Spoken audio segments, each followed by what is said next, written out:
Hello students, बच्चे today we will discuss about the friction, right. मैंने last time आपको friction के इस चैप्टर में बताया था कि how force of friction vary with the applied force, right.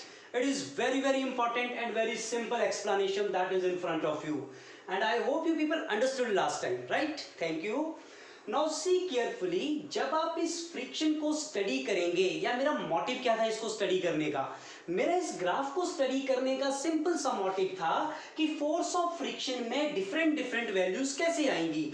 तो मैंने देखा कहां पे मेरी वैल्यू Fs थी, दैट इज स्टैटिक फ्रिक्शन, कहां पे ये वैल्यू मैक्सिमम स्टैटिक फ्रिक्शन जिसको हम बोलते हैं लिमिटिंग फोर्स ऑफ फ्रिक्शन, और कहां पे आपकी ये वैल्यू काइनेटिक फ्रिक्शन में कन्वर्ट हुई, right. And this graph and this diagram will help you a lot while we are going to frame the laws of friction. तो आज के इस लेक्चर में हम लोग बात करेंगे लॉज ऑफ फ्रिक्शन की। फाइन। तो today my topic is what we mean by laws of friction. ऐसे कौन कौन से लॉज हैं फ्रिक्शन के जिनको हम स्टडी करेंगे and we will get the complete you see mathematical expressions. Fine. Come for the laws of friction. The very first important law of friction that is in front of you. See what will happen with respect to the applied force. आपकी applied force और force of friction में क्या relation है?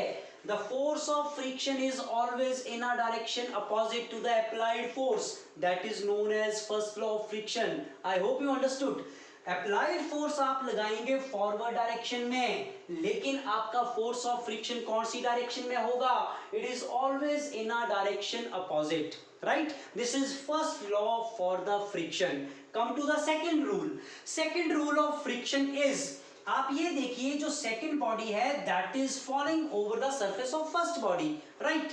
इसका मतलब force of friction या basically जो body in contact में है विद द फर्स्ट बॉडी वो इस एरिया के ऊपर डिपेंड करेगी, राइट।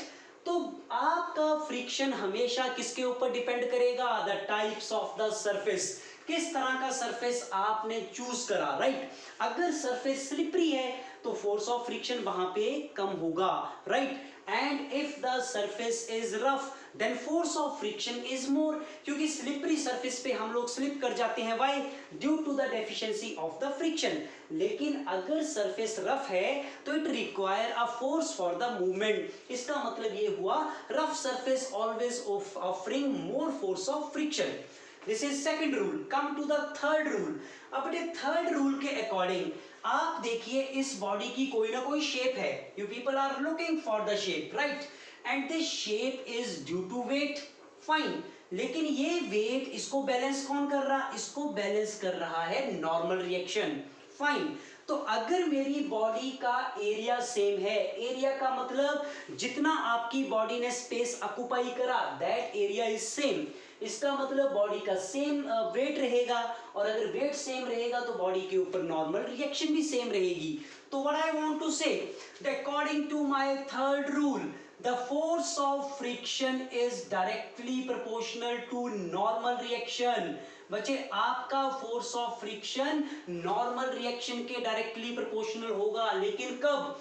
जब तक आपकी बॉडी का area that is same, the area of the body which is in contact with respect to the second, that area of the surface remains constant. The force of friction is directly proportional to normal reaction.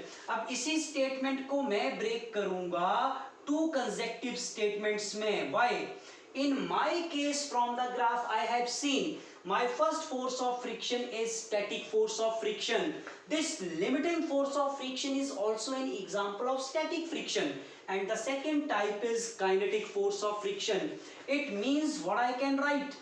I can write the limiting force of friction, that is Fs maximum. It is directly proportional to normal reaction when my body is in state of rest, right? And if I am talking about the second rule from here, तो बच्चे second rule, आपकी body अब motion में होगी। The force of friction when the body is in motion known as kinetic force of friction, and this is also directly proportional to normal reaction. So where need arise?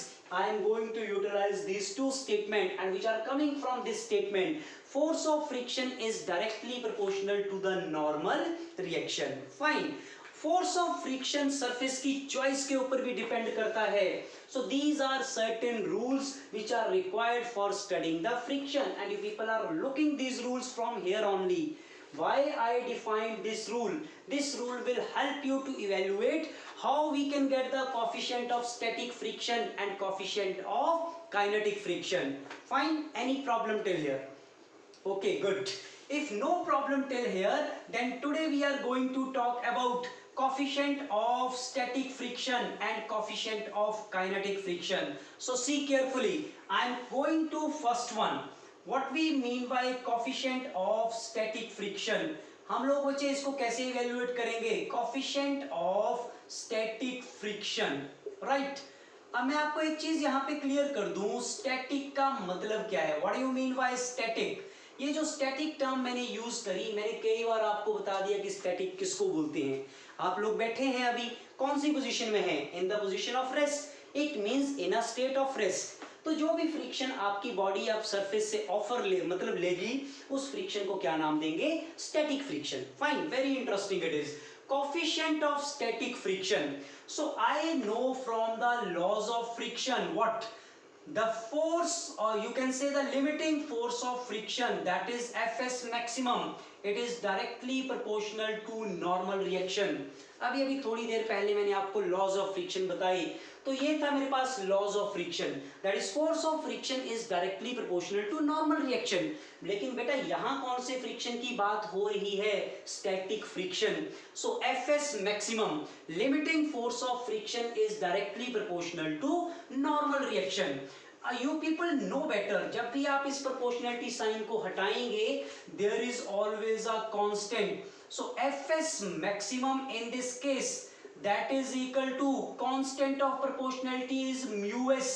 और बेटा ये जो mu s आपने यहाँ पे add करा in the place of proportionality sign, इस mu s को बोलते हैं coefficient of static friction, right?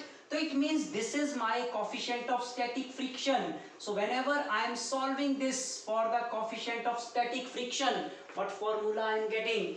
My formula is Fs maximum. बच्चे Fs maximum का मतलब है this is limiting force of friction divided by normal reaction R, and in most of the cases I told you that this normal reaction R is equal to what? This is represented by the weight of the body. It is balanced by the weight of the body. So this is my equation for coefficient of static friction. अब बच्चे question arise होता है यहाँ पे, very interesting question. आपसे normally ये question पूछा जाता है, what are the units and dimensional formula for mu S? इसके यूनिट या डायमेंशनल फॉर्मूला क्या होगा? See, mu S, force of friction divided by weight. Weight is also a kind of force. तो basically it is force divided by force. और जब मैं force divided by force करता हूँ तो मेरे पास क्या आता है? Newton divided by Newton. It means this quantity is unitless. इस quantity का कोई भी unit नहीं होगा. It is purely a number. Fine. So this always comes out to be a number. अब अगर इसके unit नहीं है, again force divided by force, mlt minus 2 divided by mlt minus 2, it means it is dimensionless. तो बच्चे coefficient of static friction is a unitless as well as a dimensionless quantity. I hope you understood till here. Fine, good. The next one in the same segment we are going to talk about coefficient of kinetic friction. ठीक है, चलिए इसके साथ साथ coefficient of kinetic friction भी calculate करते हैं कि what is the coefficient of kinetic friction is.